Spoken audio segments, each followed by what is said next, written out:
Hello friends, आपका welcome है आपके अपने YouTube channel science on wifi पर।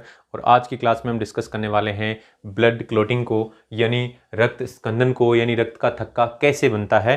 तो इस पार्ट से इन एग्जाम्स में एक क्वेश्चन आना तय है, स्पेशली ग्रुप डी में एक क्वेश्चन आना तय है। यहाँ लगभग 10 टाइप के क्वेश्चन बनते हैं और वो क्वेश्चन किसी न किसी एग्जाम में आए हुए हैं। और ये काफ़ी छोटा सा टॉपिक है, बट यहाँ कंसेप्ट बड़ा इंपॉर्टेंट है। मीन्स आपको यहाँ पर कई टाइप के क्वेश्चन मिलेंगे और सारे क्वेश्चनों का टारगेट यही रहता है कि रक्त का थक्का बनता कैसे है, यानी कौन सा फैक्टर है या फिर कौन सा ऐसा पदार्थ है जो रक्त का थक्का बनाने में यूज हो रहा है। तो दोस्तों यहाँ पर आइए स्टार्ट करते हैं रक्त स्कंदन की प्रक्रिया को, यानी रक्त का थक्का कैसे बनता है। जैसे आपको रक्तवाहिनी के अंदर भी थक्का बना हुआ दिख रहा है, ये कभी कभी बन जाता है लेकिन ये डिजोल्व भी हो जाता है। लेकिन जब हमें कोई कट लग जाता है, कोई इंजरी हो जाती है, तो देखिए इस तरीके से रक्त बाहर बहता है और थोड़ी देर बाद में वो जम भी जाता है। तो दोस्तों इस तरीके से रक्त का थक्का बनता है। तो आज हम बात करेंगे रक्त स्कंदन की प्रक्रिया की, यानी ये थक्का बनता कैसे है। तो सबसे पहले तो ये बताइए कि यहाँ पर अगर कट लग जाए और ये रक्त लगातार बहता रहे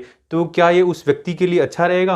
बिल्कुल भी अच्छा नहीं रहेगा, बिकॉज रक्त बहने से उसके रक्त का नुकसान होगा और उसको बॉडी के अंदर बहुत सारा नुकसान झेलना पड़ सकता है। इसलिए रक्त स्कंदन होना जरूरी है। और रक्त स्कंदन की जो प्रक्रिया है वो एक सुरक्षात्मक क्रिया प्रणाली है, यानी एक डिफेंसिव मैकेनिज्म है। और ये जो प्रक्रिया है इसके लिए 13 स्कंदक कारक यानी 13 क्लोटिंग फैक्टर है वो आवश्यक होते हैं। हालांकि 13 कारकों के लिए हमें पढ़ना यहाँ जरूरी नहीं है जनरल साइंस में। यहाँ पर आपको जो मेन फैक्टर्स हैं, यानी जो मेन फैक्टर्स हैं जो हम इस क्रिया के अंदर पढ़ेंगे, वो मेन फैक्टर्स कौन से हैं उनके बारे में जानना जरूरी है। तो देखिए सबसे पहला फैक्टर तो है प्लेटलेट। क्या है दोस्तों? प्लेटलेट्स। तो प्लेटलेट्स हैं, हमें पता है प्लेटलेट्स का क्वेश्चन आता है कि प्लेटलेट रक्त का थक्का बनाने का काम करती हैं। दूसरा दोस्तों प्रोथ्रोम्बिन नाम का एक ही प्लाज्मा प्रोटीन है। प्रोथ्रोम्बिन नाम का प्लाज्मा प्रोटीन हमने पढ़ा था। ठीक ऐसे ही फाइब्रिनोजन नाम का प्लाज्मा प्रोटीन है, तो ये प्रोटीन भी हमने पढ़ा था। तो दोस्तों ये दोनों प्रोटीन है, ये रक्त का थक्का बनाने में सहायता करते हैं। कैसे करते हैं अभी आगे पढ़ेंगे। और ठीक ऐसे ही जो कैल्शियम आयन होते हैं, यानी कैल्शियम आयन भी रिक्वायर्ड होते हैं और विटामिन के भी इसके लिए आवश्यक होता है। तो दोस्तों विटामिन के ये भी रक्त का थक्का बनाता है, इसका भी क्वेश्चन आता है, कैल्शियम आयन का भी आता है और बाकी इन तीनों का भी आता है। तो इस तरीके से आपको इन 5 को तो ध्यान रखना ही रखना है। अब देखते हैं कि रक्त स्कंदन होता कैसे है। तो बोले ये रक्त स्कंदन की प्रक्रिया, ब्लड क्लोटिंग की जो प्रक्रिया है, इसके 3 स्टेप्स हैं, 3 चरणों में होती है। यानी पहले क्या होगा, तो सबसे पहले बताएंगे कि प्रोथ्रोम्बिन जो है उसका सक्रिय करने वाले कारक का निर्माण होगा। यानी प्रोथ्रोम्बिन को सक्रिय करना पड़ेगा। हमें पता है प्रोथ्रोम्बिन और फाइब्रिनोजन दोनों ही ऐसे प्लाज्मा प्रोटीन हैं, यानी प्रोथ्रोम्बिन भी और फाइब्रिनोजन भी, ये दोनों ही कैसे प्लाज्मा प्रोटीन हैं जो रक्त का थक्का बनाने में मदद करते हैं। लेकिन इनको जगाना पड़ेगा, ये सो रहे हैं अभी, इनको सक्रिय करना पड़ेगा। तो इनको सक्रिय करने वाले जो फैक्टर हैं उनका निर्माण होना जरूरी है। तो सबसे पहले उन फैक्टर का निर्माण होगा। और वो फैक्टर कौन से हैं? बोले एक तो है थ्रोम्बोप्लास्टिन जो प्लेटलेट्स बनाती हैं, और दूसरा है थ्रोम्बोकाइनेज या प्रोथ्रोम्बिनेज नाम का एंजाइम जो यही थ्रोम्बोप्लास्टिन बनाता है या फिर उसको सक्रिय करता है। तो दोस्तों ये जो एंजाइम है ये प्रोथ्रोम्बिन को सक्रिय करेगा। ये थ्रोम्बोकाइनेज नाम का एंजाइम है, ये प्रोथ्रोम्बिन को सक्रिय करेगा।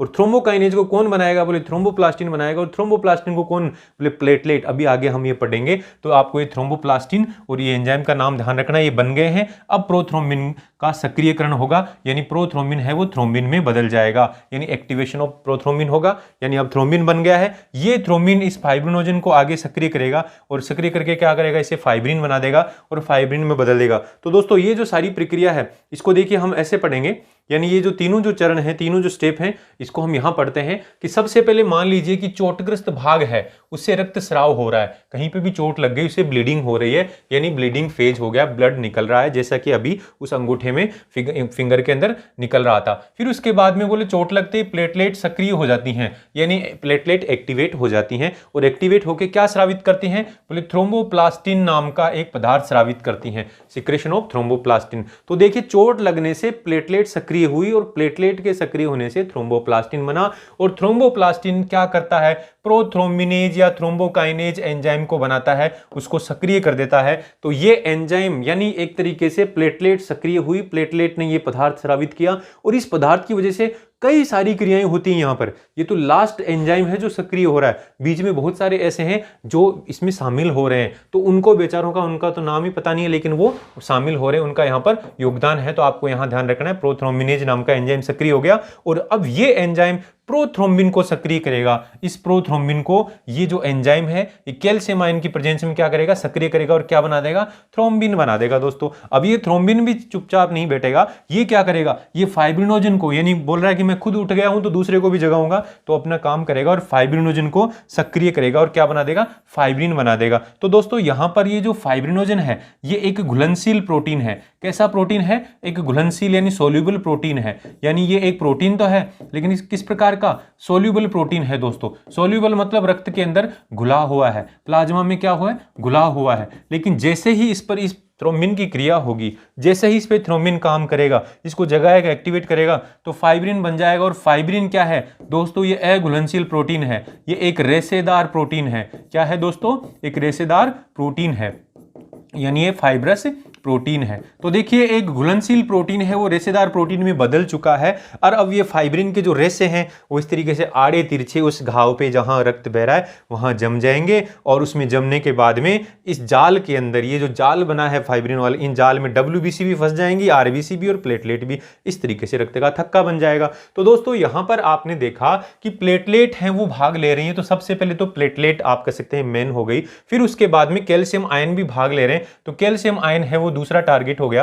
फिर तीसरा टारगेट आप कह सकते हैं प्रोथ्रोम्बिन भी भाग ले रहा है और ऐसे ही फाइब्रिनोजन भी भाग ले रहा है। तो ये चार तो आ गए। अब बचा विटामिन के। तो विटामिन के क्या करता है, तो हमने पढ़ा था प्लाज्मा वाले चैप्टर के अंदर कि प्रोथ्रोम्बिन और फाइब्रिनोजन प्लाज्मा प्रोटीन है और ये किस में बनते हैं, बोले यकृत यानी लीवर में बनते हैं। और इनके निर्माण के लिए, इनके सक्रियकरण के लिए, यानी एक तरीके से इनके फॉर्मेशन के लिए विटामिन के आवश्यक होता है। तो विटामिन के पांचवा टारगेट हो गया दोस्तों। इस प्रकार से ये पांच जो हैं, ये पदार्थ जो हैं पांचों के पांचों रक्त का थक्का बनाने में सहायक है। अब दोस्तों ये पांचों पदार्थ आ गए, प्लेटलेट आ गया, कैल्शियम आयन आ गया, प्रोथ्रोम्बिन आ गया, फाइब्रिनोजन आ गया, विटामिन के आ गया।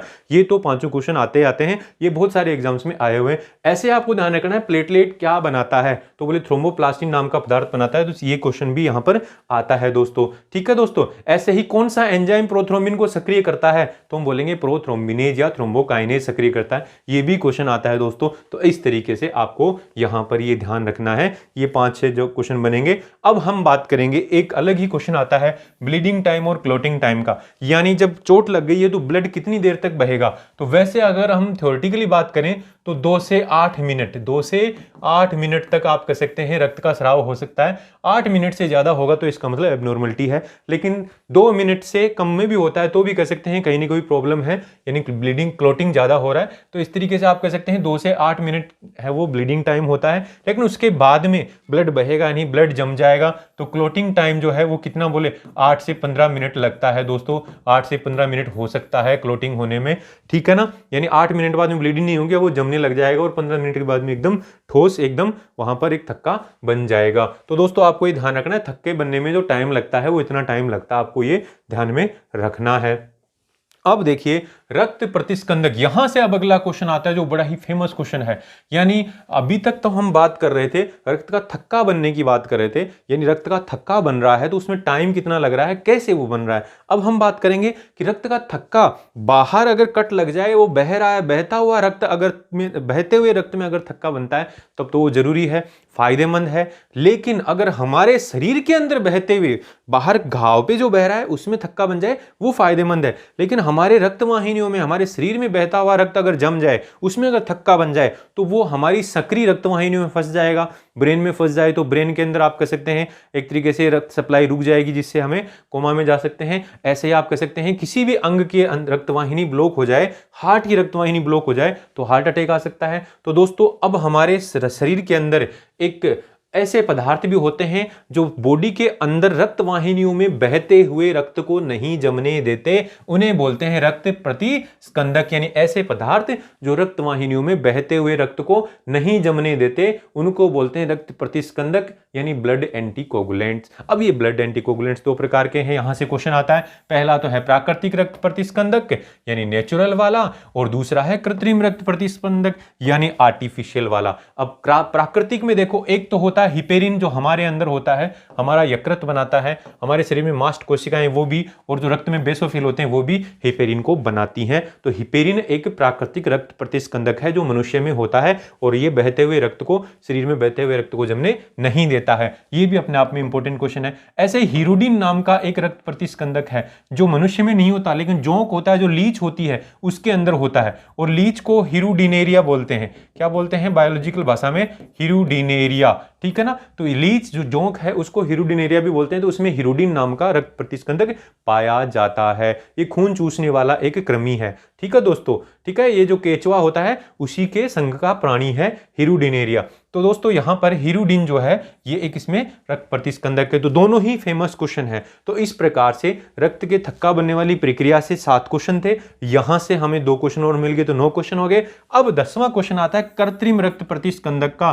तो बोले देखो वारफेरिन तो एक औषधि है, एस्पिरिन भी एक औषधि है, ये क्या है? कृत्रिम रक्त प्रतिस्कंदक है। लेकिन ये जो नीचे वाले जो हैं, इथाइलिन डाइएमिन टेट्रा एसिटिक अम्ल जिसको ईडीटीए बोलते हैं, और एक है सोडियम सिट्रेट जिसको सोडियम सिट्रेट है ना, ये दोनों क्या हैं? बोले ऐसे केमिकल हैं जो इन वायल्स के अंदर, जब हम बीमार होते हैं तो हमारा सैंपल लिया जाता है, तो इन वायल्स के अंदर इनकी कोटिंग रहती है। तो दोस्तों ये तो है ईडीटीए कोटिंग वाली वायल, और ये है सोडियम सिट्रेट वाली कोटिंग वाली वायल। तो इनके अंदर रक्त को डाल दिया जाता है। तो अब इसकी दीवारों के ऊपर क्या है? ये केमिकल चिपका हुआ है, तो इसमें डालने के बाद में भी रक्त जमेगा नहीं। तो कृत्रिम रक्त प्रतिस्कंदक को, इन दोनों को हम वायल्स में यूज करते हैं। बाकी ये दवाइयों के रूप में यूज होते हैं, इनको हमें यहां नहीं पढ़ना है। आपको सिर्फ ध्यान रखना है कि वो भी रक्त प्रतिस्कंदक है, रक्त का थक्का नहीं बनने देती हैं। तो दोस्तों इस प्रकार से आप कह सकते हैं ये दोनों भी काफी इंपॉर्टेंट है। ईडीटीए काफी अपने आप में एक इंपॉर्टेंट पदार्थ है जिसका फुल फॉर्म हमें आना चाहिए, और सोडियम सिट्रेट के बारे में भी हमें ध्यान रखना है। तो दोस्तों इस क्लास के अंदर आपने यहां 10 क्वेश्चन देखे लगभग, और 10 के 10 क्वेश्चन विभिन्न एग्जाम्स में आए हुए हैं, और ये हमारे लिए काफी इंपॉर्टेंट टॉपिक था। यहां से बहुत सारे क्वेश्चन कवर हो रहे हैं। तो उम्मीद है क्लास पसंद आई होगी। ऐसे ही हर टॉपिक पे आपको रोजाना क्लास मिलती रहेगी। आप पढ़ते रहिए, और साथ में वीडियो को लाइक और शेयर कर दीजिए। और जिसने अभी तक चैनल को सब्सक्राइब नहीं किया है, और जिसको ये वीडियो अच्छा लगा है, वो चैनल को सब्सक्राइब कर दें, और बेल आइकन को भी दबा दें, ताकि रोजाना ऐसी क्लास मिलते रहे आपको। तो मिलते हैं फ्रेंड नेक्स्ट क्लास।